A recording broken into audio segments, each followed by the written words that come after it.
उसने 30 लगातार साल तक तमिल सिनेमा पे राज किया था। 70 से ज्यादा कामयाब फिल्में दी थी। उसे न सिर्फ तमिल सिनेमा का बल्कि बॉलीवुड का सबसे महंगा अदाकार माना जाता था। शाहरुख खान, सलमान खान और आमिर खान से ज्यादा फीस चार्ज करता था। उसका नाम ही तमिल फिल्मों की कामयाबी की गारंटी समझा जाता था। फिर क्या हुआ कि उसने अपने कैरियर के अरूज पे फिल्म इंडस्ट्री को खैराबाद कह दिया और सियासत का रुख इख्तियार कर लिया। सियासत में आने के बाद 2 साल के अरसे में, जी हाँ, सिर्फ 2 साल के अरसे में उसने तमिलनाडु में बीजेपी, कांग्रेस और डीएमके जैसी बड़ी और पुरानी पार्टियों को इबरतनाक शिकस्त दे दी और अब वो फिल्मी सुपरस्टार तमिलनाडु का वजीर आला बनने जा रहा है। जी हाँ, हम बात कर रहे हैं चंद्रशेखरन विजय थेलापति की। आज की कहानी हिंदुस्तान के नए सियासी सुपरस्टार के नाम। हमारे साथ रहिए। There are so many jackals and other animals in the forest, but there will be only one lion.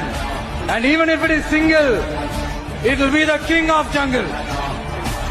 It is not only a description, but also a clear declaration.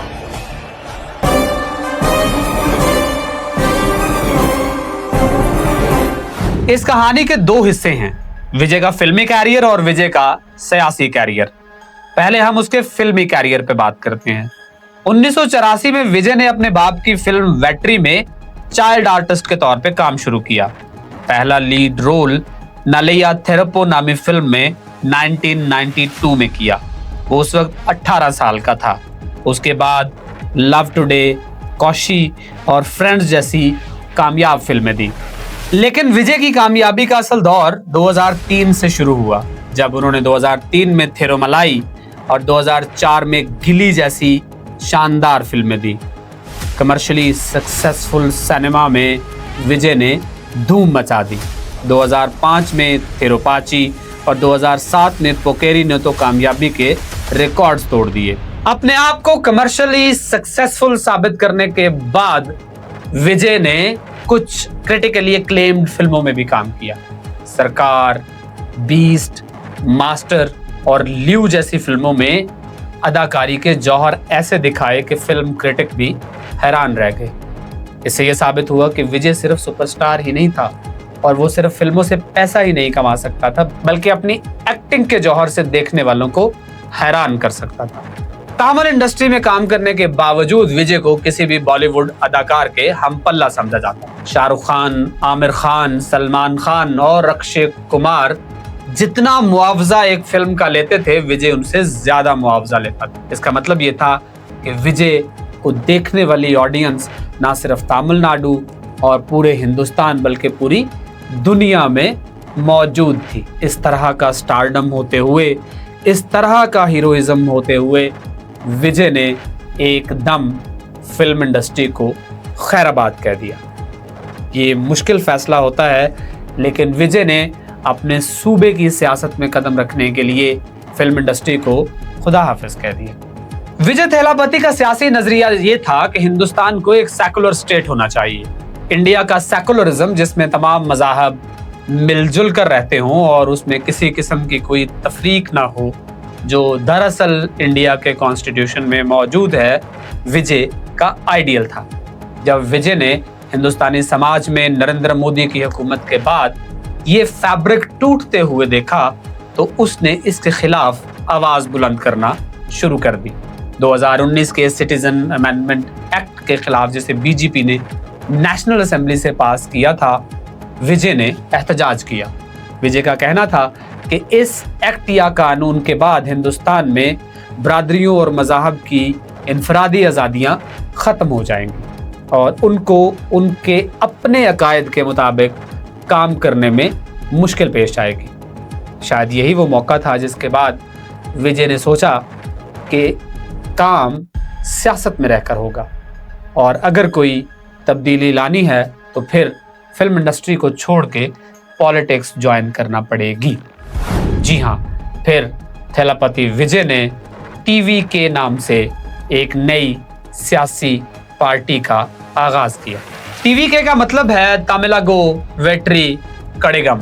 आप सादा लफ्जों में इसे तमिलनाडु फेडरेशन ऑफ विक्ट्री या victory federation भी कह सकते हैं, यानी तमिलनाडु की आजादी की तहरीक या कामयाबी की तहरीक। सियासत के आगाज में ही 2025 में विजय कंट्रोवर्सी में फंस गए। उनकी एक रैली में स्टैम्पेड हो गई, यानी भीड़ एक दूसरे के ऊपर चढ़ गई और 41 लोगों की मौत हो गई। विजय को इस पे तो बहुत तनकीद का सामना करना पड़ा, उनकी पार्टी भी बैकफुट पे चली गई, लेकिन विजय ने इसका एक हल निकाला। जितने लोग उस भीड़ में स्टैम्पेड में हलाक हुए थे, विजय ने उन सबको करोड़ों के हिसाब से मुआवजा दिया। इसके बाद लोगों का दिल विजय थेलापति की तरफ मूव होने लगा। विजय ने अपने मैनिफेस्टो में यह भी कहा कि हम औरतों को बाकायदा माहाना फीस देंगे, उनका खर्चा उठाएंगे, उनके लिए पूरे सूबे में बसें चलाएंगे, मजदूरों को दिहाड़ी देंगे, हर घर में बिजली पहुंचाएंगे। आपको पता है तामिल बहुत पसमानदा सूबा है, लेकिन इसके बावजूद विजय की बहुत सारी कैंपेन्स को, बहुत सारे वादों को लोगों ने बहुत दाद दी। विजय ने मॉडर्न तरीके से अपनी पॉलिटिकल कैंपेन का आगाज किया। शायद विजय न्यूयॉर्क के जोहरान हमदानी से बहुत मुतासिर थे। उन्होंने सोशल मीडिया का भरपूर इस्तेमाल किया, अपने स्टारडम को भी इस्तेमाल किया, और ना सिर्फ कि वो किसी दफ्तर में बैठ के तकरीरें करते रहते या मुख्तलिफ पॉडकास्ट में शामिल होते रहते, उन्होंने आवाम के दरमियान सड़क पे निकलना पसंद किया। हर तबके के लोगों से मिलना, मस्जिद, मंदिर, गिरजा, गुरुद्वारा, विजय हर जगह मौजूद होते थे। आम लोगों से बात करना, और फिर लोग उनसे मुतासिर हुए बगैर नहीं रह सके, क्योंकि 30 साल से वो विजय थेलापति को एक हीरो की शक्ल में स्क्रीन पर देखते चले आ रहे थे। आम तासुर यह है कि भारतीय मुआशरा हिंदुत्व के नाम पे वोट देता है, जो कि दुरुस्त भी है, क्योंकि यही मुआशरा मुसलसल नरेंद्र मोदी को वोट देता चला आ रहा है। लेकिन विजय ने तमिलनाडु में इस ट्रेंड को बुरी तरह शिकस्त दी। विजय का मजहब ईसाईयत है, उनकी माँ हिंदू है, मगर वो मंदिर, मस्जिद, गिरजा और गुरुद्वारा का बराबर एहतराम करते हैं।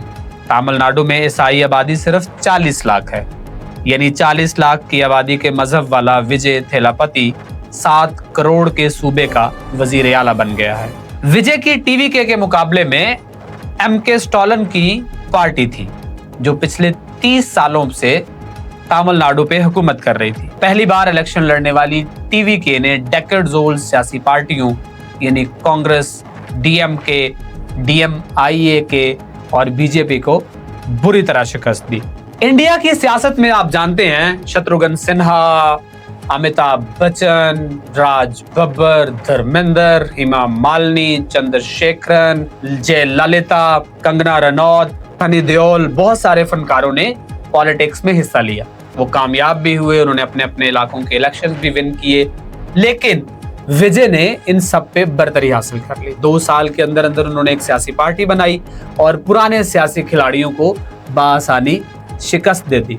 अब विजय एक पसमानदा सूबे यानी तमिलनाडु के वजीर आला बनने जा रहे हैं। देखते हैं कि वह अपने सूबे में क्या तब्दीली लेके आते हैं। लेकिन ये एक तब्दीली हिंदुस्तानी मुआशरे के लिए खुशगवार है कि उन्होंने नरेंद्र मोदी के मजहबी प्रोपेगेंडे को झुटलाते हुए एक ऐसे शख्स को मुंतखब कर लिया जिसका मजहब भी अक़लियत में है और वो तमाम मज़ाहब का बराबर एहतराम करता है। चैनल को सब्सक्राइब कर लीजिए। दोबारा किसी और कहानी के साथ आपकी खिदमत में हाजिर होंगे। नासिर अदीब को इजाज़त दीजिए। अल्लाह हाफ़िज़।